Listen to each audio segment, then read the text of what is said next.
महेश नावकर. मी साधारण इथं आता एक 4 ते 5 महिने झालं येतो आहे.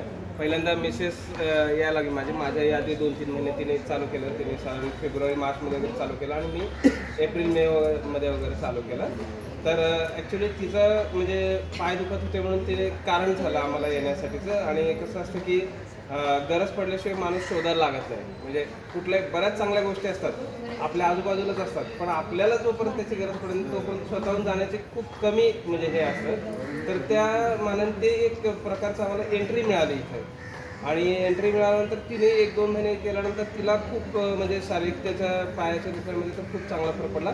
शिवाय हा जो आपला ग्रुप आहे ना, तो एक कुटुंबासारखा आहे. त्यामुळं ती म्हणाली की म्हणजे नक्कीच तुम्ही पण येऊन पहा.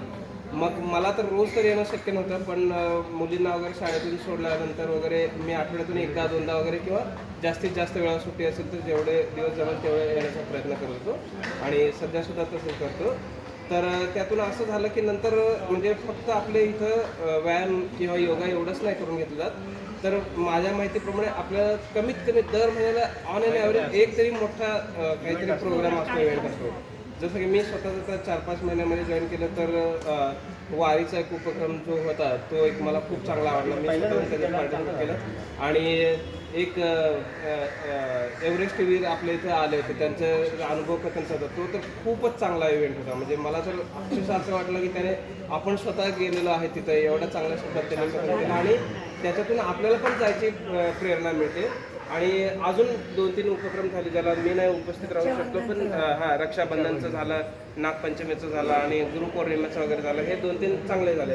आणि फक्त आपले शरीर संवर्धन नाही तर इथं आपलं सामाजिक आणि पर्यावरणाचं सुद्धा वेगवेगळे चांगले उपक्रम घेतले जातात. जसं की आता वृक्षारोपणचं वगैरे केलेलं आहे आणि आपण ते जपतो सुद्धा. म्हणजे ते फक्त लावून ठेवलेलं नाही, झाडं त्याची काळजी पण घेतो आहे. आणि पर्यावरणासाठी सुद्धा आपण इथं आता जसं की मुलांसाठी खेळण्यासाठीचं मैदान इथं वाचवलेलं आहे, त्याच्यात सुद्धा आपलं म्हणजे योगदान होतं, भाग घेतलेला होता. काही सामाजिक चळवळी असतील तर त्या सर्वांमध्येच म्हणजे फक्त हे एक निमित्त आहे सकाळी येणं किंवा तो तर एक चांगला 1 तासाचा उपयोग होतोच होता, पण त्याच्या व्यतिरिक्त आपलं शारीरिकसोबत मानसिक आणि सामाजिक आरोग्यसुद्धा इथं म्हणजे त्याची सुद्धा काळजी घेतली जाते. असं मला खूप हा जो फरक वाटला की म्हणजे फक्त योगाला जाणं एवढं फक्त मर्यादित नाही आहे.